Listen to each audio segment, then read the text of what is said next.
Star Trek drops a wild lore twist that will change how you see the Ferengi forever. For nearly 4 decades, the Ferengi have been one of Star Trek's most fascinating and often misunderstood species. From their greedy beginnings in The Next Generation to the nuanced character work in Deep Space Nine, they've evolved from comic relief into one of the franchise's richest cultural portraits. But in a stunning new development, Star Trek has dropped a lore twist that doesn't just reframe how we see the Ferengi. It redefines them on a galactic scale. This revelation could change how fans understand everything from their economic empire to their place in the Federation's moral universe. The Ferengi's original identity. When the Ferengi were first introduced in Star Trek: The Next Generation, they were meant to be the franchise's next big villains. However, the portrayal leaned too heavily on slapstick and caricature, making them seem ridiculous rather than menacing.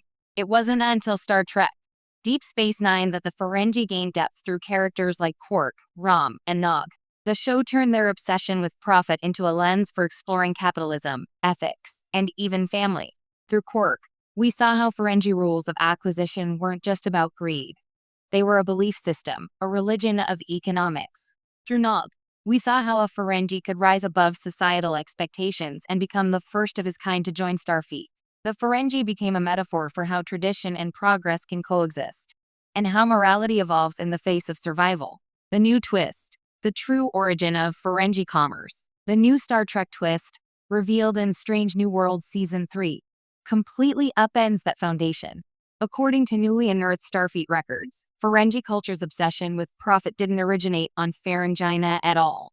It began with First Contact, but not the kind we've heard about before. A flashback storyline reveals that centuries before Zek became Grand Nagus, a group of early Ferengi explorers made contact with a secret human merchant guild operating outside official Starfleet channels.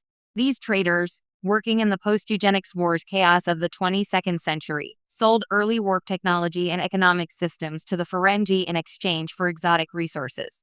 In other words, the Ferengi didn't invent the ruthless capitalism that defines them. They inherited it from humanity. The implications. Humanity's dark mirror. This revelation is a masterstroke of Star Trek storytelling because it turns the moral mirror back on the Federation itself. The Ferengi have always been the exaggerated reflection of humanity's worst capitalist impulses: greed, exploitation, and obsession with profit.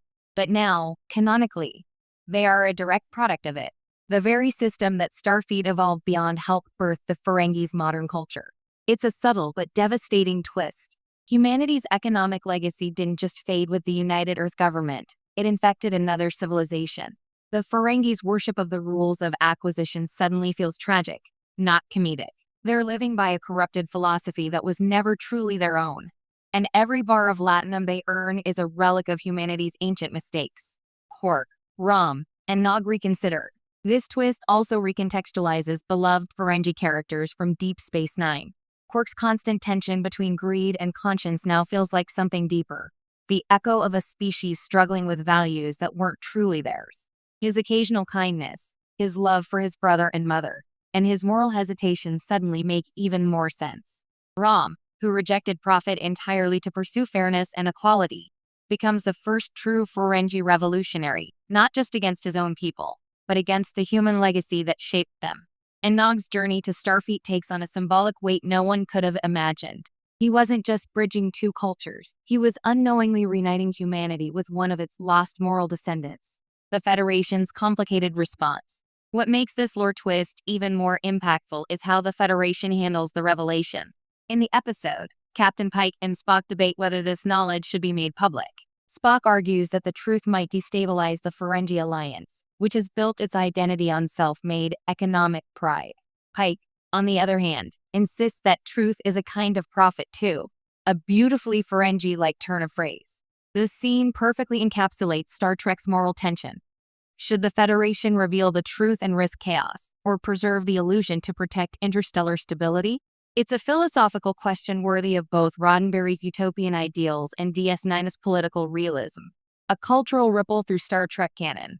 This change doesn't just affect the Ferengi, it ripples across the entire Star Trek timeline. Suddenly, the Ferengi's first dealings with Starfleet in TNG take on new irony. The humans who mocked them for being obsessed with profit may have forgotten that they planted that seed centuries earlier. Even Zek's later reforms towards social responsibility in DS9 now look like poetic justice, a slow reclaiming of